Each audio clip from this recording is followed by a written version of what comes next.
You ever hear about the Hollow Road? Most people haven't, because those who do don't talk about it again. But one man did. Ethan Cole, a trucker who vanished for 6 hours, came back, changed. What he saw that night will make you think twice before trusting your GPS. Be with us till last. You ever hear about the Hollow Road? Yeah, that old stretch out past Millbrook. Locals call it cursed. They say if you drive it after midnight, your radio dies, your lights flicker, and sometimes you don't make it back. I used to laugh when I heard that, until Ethan Cole told me what happened to him there.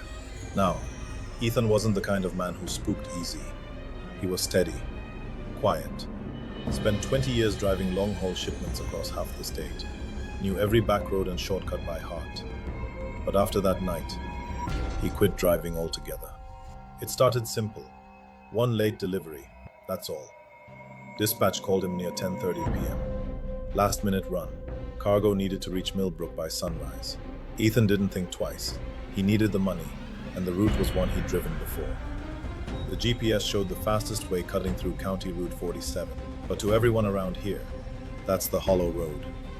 He fueled up, checked his mirrors, and rolled out just before 11. The air was thick, not storming yet, but heavy, like the clouds were holding their breath. Fog crept low over the ditches, curling around the tires as he drove. The kind of fog that makes distance hard to measure, like you could reach out the window and grab it. At first, it was peaceful, just Ethan, the road, and the low hum of the radio. Some old country station playing static-filled love songs.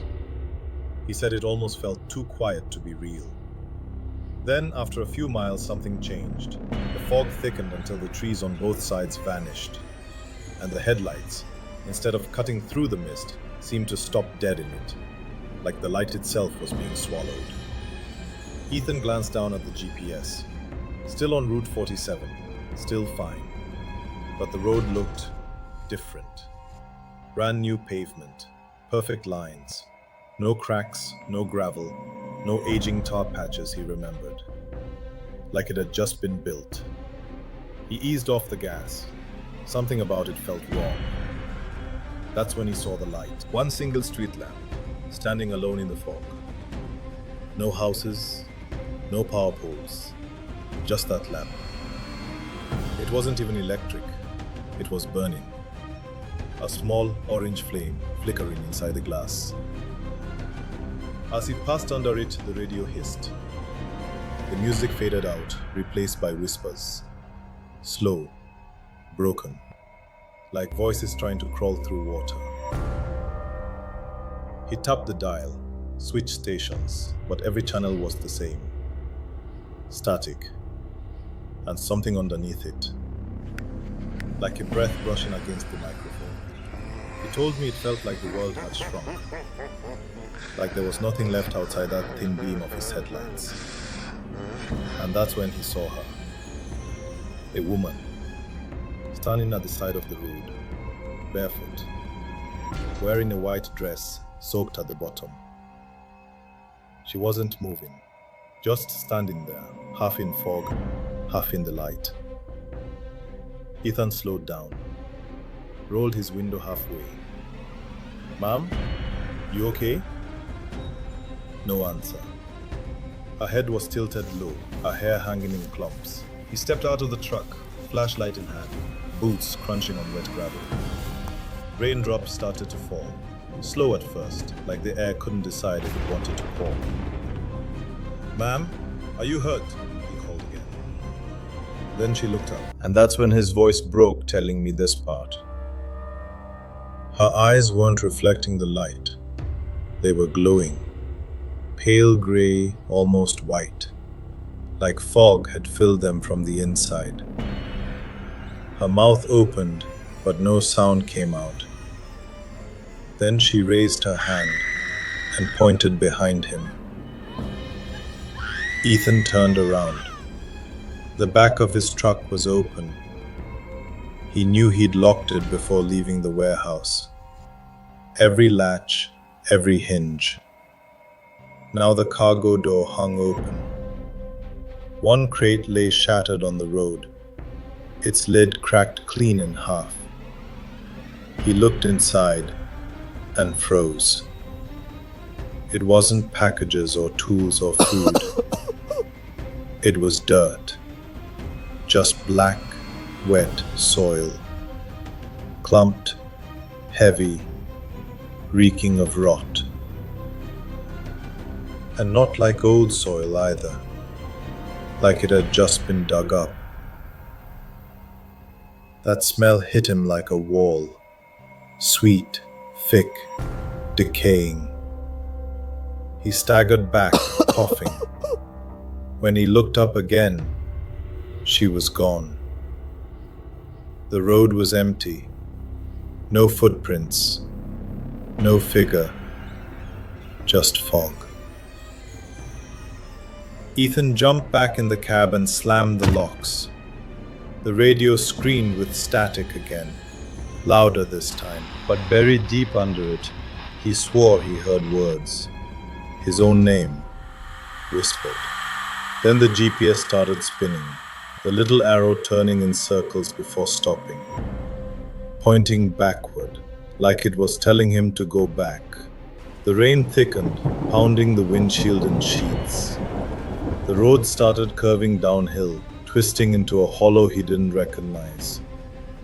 He slowed, leaned forward, and saw headlights coming from the opposite side. A truck, big, fast. He flashed his brights, honked. Nothing. The other truck didn't swerve, didn't even react. It was like no one was driving. At the last second, Ethan pulled hard to the right, his tires screaming against the edge of the road. The mirrors scraped by each other, and then it was gone.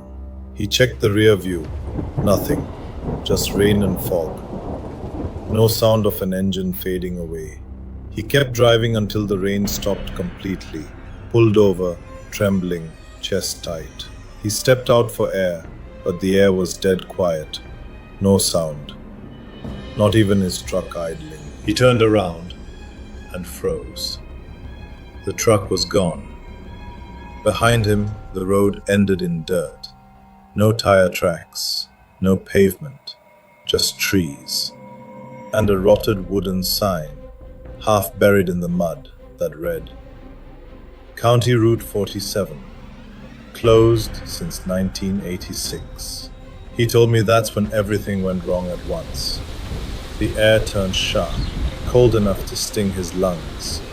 The trees began to move, not sway, shift, like something big was pushing between them.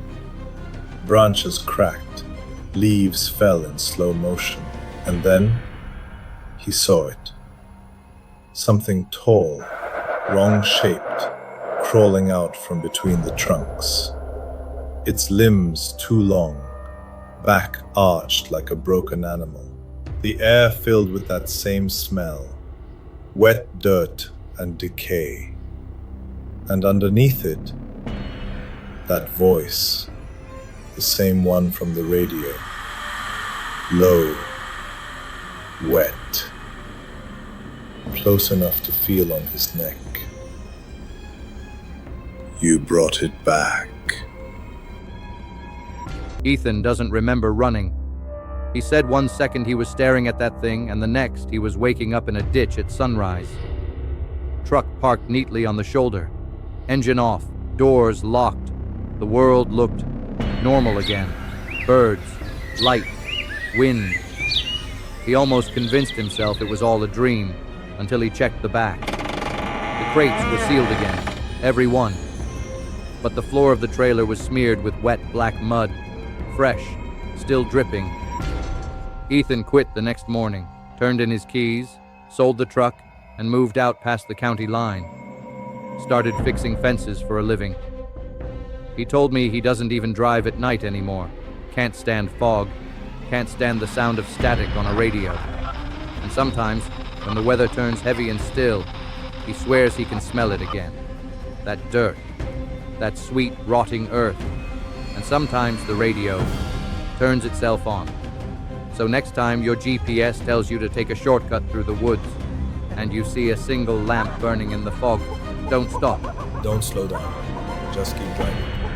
Because some roads were closed for a reason. If that story made your skin crawl, hit that like button before the lights start flickering. Subscribe for more true horror stories that stay with you long after the screen goes dark. And tell me in the comments, would you drive the Hollow Road if someone paid you to...